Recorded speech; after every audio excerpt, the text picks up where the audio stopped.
नमस्कार दोस्तों, स्वागत है फिर से मेरे YouTube चैनल पर एक नए वीडियो के साथ। तो दोस्तों, आज का अपना वीडियो रहेगा व्यक्तित्व का आंकलन या व्यक्तित्व का मापन। इससे संबंधित ये वीडियो है। छोटा सा वीडियो है जिसमें हम देखेंगे कि व्यक्तित्व का मापन कितने प्रकार से होता है और किस किस में कौन कौन से व्यक्तित्व को शामिल किया जाता है। इतना सा है और इसके बाद इसमें क्या क्या किस प्रकार परीक्षण होता है, कैसे होता है, ये भी हम जानेंगे। और उसके बाद जो इसका परीक्षण होगा, जैसे मान लो आत्म प्रतिवेदन में, अभी तो मैं बताऊंगा कि आत्म प्रतिवेदन में कौन कौन से मापन होते हैं, प्रक्षेपी तकनीकी में कौन कौन से मापन होते हैं और व्यवहारात्मक विश्लेषण में कौन कौन से मापन होते हैं, ये प्रकार बताऊंगा। उसके बाद इसके अंदर और क्या होता है वो विस्तार से हम एक अलग से वीडियो और लाएंगे। आज सिर्फ प्रकार देखेंगे और इसमें कौन कौन से शामिल किए जाते हैं ये देखेंगे। छोटा सा वीडियो और काफ़ी महत्वपूर्ण वीडियो है, क्योंकि एग्जाम में यहीं से पूछा जाता है कि व्यक्तित्व के प्रकार दे दिए जाते हैं। जैसे मान लो रो और शाही दबाव परीक्षण हो गया, या टीएटी हो गया, ये सीएटी हो गया, तो ये किस में आते हैं ये पूछ लेते हैं, या इनमें से किसका भाग नहीं है ऐसा पूछ लेते हैं। वो आगे आएंगे तब आपको पता चल जाएगा कि किस प्रकार वो पूछा जाता है। तो सबसे पहले व्यक्तित्व का मापन कितने भागों में इसको बांटा गया है, तो 3 भागों में। किस प्रकार? एक तो आत्म प्रतिवेदन मापन, एक प्रक्षेपी तकनीकी मापन और एक व्यवहारात्मक विश्लेषण मापन। इस प्रकार से इसका मापन होता है। आत्म प्रतिवेदन मापन का हमें इंग्लिश नाम जरूर ध्यान में रखना है कि इंग्लिश नेम क्या है, सेल्फ रिपोर्ट मेजर। अब हिंदी में अलग अलग नाम हो सकते हैं, आत्म प्रतिवेदन माप हो सकता है, या व्यक्तित्व आविष्कारिका विधि भी हो सकता है, व्यक्तित्व आविष्कारिका विधि भी हो सकता है। एक होता है स्वयं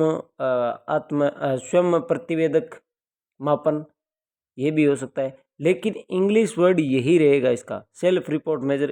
तो इसमें कौन कौन से आएंगे वो भी देखेंगे। उसके बाद अगला प्रकार है प्रक्षेपी तकनीकें, तो इसका इंग्लिश नेम क्या है, प्रोजेक्ट टेक्निक्स या मेथड। उसके बाद तीसरा है व्यवहारात्मक विश्लेषण या बिहेवियरल एनालिसिस ये है। अब देखते हैं कि इसमें से किस किस को शामिल किया जाता है। जैसे यहाँ आप देख सकते हो आत्म प्रतिवेदक, प्रतिवेदक है, या ये नया आ गया गलती से। ये एक मिनट रुकिए। हाँ, आत्म प्रतिवेदन ये क्या नहीं है और मापन है यहाँ, ठीक है। एक मिनट, ये पेन चल नहीं रहा है। हाँ, अब देखो ये बीच में ये क्या वाला ये नहीं है, तो इसका मेन इंग्लिश नेम हमें ध्यान रखना है, सेल्फ रिपोर्ट मेजर्स। इसमें किस किस को शामिल किया गया है? इसमें आएगा मिनेसोटा बहुपक्षीय व्यक्तित्व परीक्षण, आईजैक का व्यक्तित्व प्रश्नावली और 16 पीएफ, ये केटल का 16 पीएफ है। तो ये 3 प्रकार इसमें आएंगे। माइनेसोटा भी बोलते हैं या मिनेसोटा बहुपक्षीय परीक्षण, इसका बोलते हैं MMPI। ये थोड़ा छोटा लिखा गया है, थोड़ा दिख नहीं रहा है आपको शायद, तो इसको सुधार करेंगे फिर से। उसके बाद है आईजे का व्यक्तित्व प्रश्नावली यानी IPQ, और एक है 16 पीएफ। अब आपको पूछा जा सकता है कि ये 4 ऑप्शन दे देंगे, मान लो 3 इसके दे दिए और एक ये डाल देगा, और आपको पूछेगा कि निम्न में से कौन सा एक ऐसे 13 में से। तो इसका मतलब ये हुआ कि ये 3 तो ये प्रोजेक्ट टेक्निक या मेथड के हैं, जैसे रोड सतही दबाव परीक्षण हो गया, कथानक संप्रत्यक्षण परीक्षण हो गया, इसको TAT भी बोलते हैं, ये भी ध्यान रखना आप। ये हो गया, या वाक्य पूर्ति परीक्षण हो गया, ये नाम दे देंगे कि ये किस में शामिल होते हैं, या ये आत्म प्रतिवेदन वाला ये दे देगा। तो आत्म प्रतिवेदन मापन में माइनेसोटा बहुपक्षीय, आईजे का व्यक्तित्व और 16 पीप कैटल का, ये 3 आते हैं इसमें आत्म प्रतिवेदक मापन में। उसके बाद अगला अपने हो गया ये एक मिनट, ये मिटा देता हूँ। इसके बाद ये हो गया प्रक्षेपी तकनीकी, इसमें किस किस को शामिल किया जाता है ये भी ध्यान रखना है आपको। तो ये पहली बात तो इंग्लिश, ये देखो प्रोजेक्टिव मेथड, ये तो सीधा प्रत्यक्ष रूप से होता है। एक चीज़ और बता देता हूँ, ये प्रत्यक्ष रूप से होगा, इसमें प्रश्न पूछे जाएंगे। ये अप्रत्यक्ष रूप से, और इसमें वो अचेतन विधि से इसमें प्रयोग किया जाता है, अचेतन विधि इसमें प्रयोग में ली जाती है। तो इनमें से किस किस को शामिल, वो हम अलग से देखेंगे, इसकी विशेषता भी देखेंगे, इसकी विशेषता भी देखेंगे और इसकी भी देखेंगे। अभी सिर्फ आपको इसके प्रकार बताया कि ये 3 प्रकार से मापन होता है, और इन प्रकारों में कौन कौन से शामिल होते हैं, कौन कौन सा मापन शामिल होता है। तो आत्म प्रतिवेदन में ये होगा अपने माइनेसोटा या मिनेसोटा या आईजैक व्यक्तित्व और 16 पीएम। जबकि प्रक्षेपी तकनीकी में होगा रोड शाही दबाव परीक्षण, कथानक संप्रत्यक्षण, विषय आत्मबोधन। ये 2 अलग अलग ये नाम है कि, लेकिन हमें यहाँ इंग्लिश वर्ड ध्यान रखना है। इसको ये शॉर्ट नेम ये होगा TAT, यानी TAT परीक्षण। ये पूछा जा सकता है TAT परीक्षण किस में आता है, तो प्रोजेक्टिव मेथड में आता है। और कथानक ये हो गया, रोर्स आधारित दबाव परीक्षण ये हो गया। एक वाक्य पूर्ति परीक्षण, इसको SAT ऐसा भी बोला, SCT सॉरी SCT यानी सेंटेंस कंप्लीटेशन टेस्ट, ये नाम है इसका। उसके बाद शब्द साहचर्य परीक्षण, शब्द साहचर्य है ये, साहचर्य परीक्षण, इसमें WAT नाम आएगा, ऐसा भी इंग्लिश आ सकता है।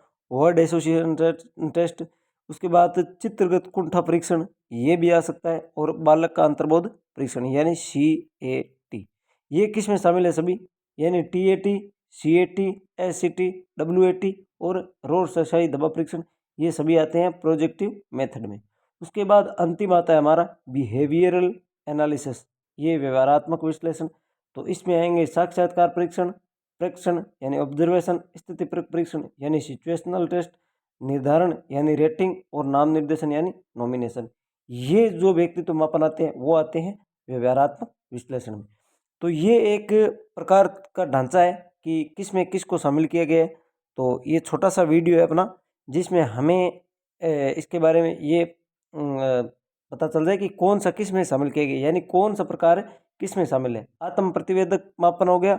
उसके बाद ये इंग्लिश ध्यान रखना, भी मैं आपको बता देता हूँ, ये इंग्लिश वर्ड है ना, सीधा आप ऐसे लिख लेना कि सेल्फ रिपोर्ट, ये जो मैंने लिखा है ऐसे कैसे आप अपने नोट्स में उतार लेना कि सेल्फ रिपोर्ट मेजर्स में कौन कौन से मापन आते हैं, और प्रोजेक्टिव मेथड में कौन कौन से आते हैं, और बिहेवियरल एनालिसिस में कौन कौन से आते हैं। तो ये आपको लिख लेना है, अपने नोट्स बुक में उतार लेना। तो आज के वीडियो में इतना ही दोस्तों। अगले वीडियो में इसका विस्तार से देखेंगे कि रोड सशाई दबाव परीक्षण में क्या होता है, और CAT में क्या होता है, TAT में क्या है, SCT में क्या है, ये विस्तार से पढ़ेंगे, और एक एक चीज़ को ध्यान से देखेंगे कि इसमें किस किस को शामिल किया गया है। तो आज के वीडियो में इतना ही दोस्तों। वीडियो कैसा लगा ये कमेंट करके ज़रूर बताना दोस्तों, और अगर चैनल को सब्सक्राइब नहीं किया है तो अभी चैनल को सब्सक्राइब कर लो। आज के वीडियो में इतना ही दोस्तों, मिलते हैं नेक्स्ट वीडियो में।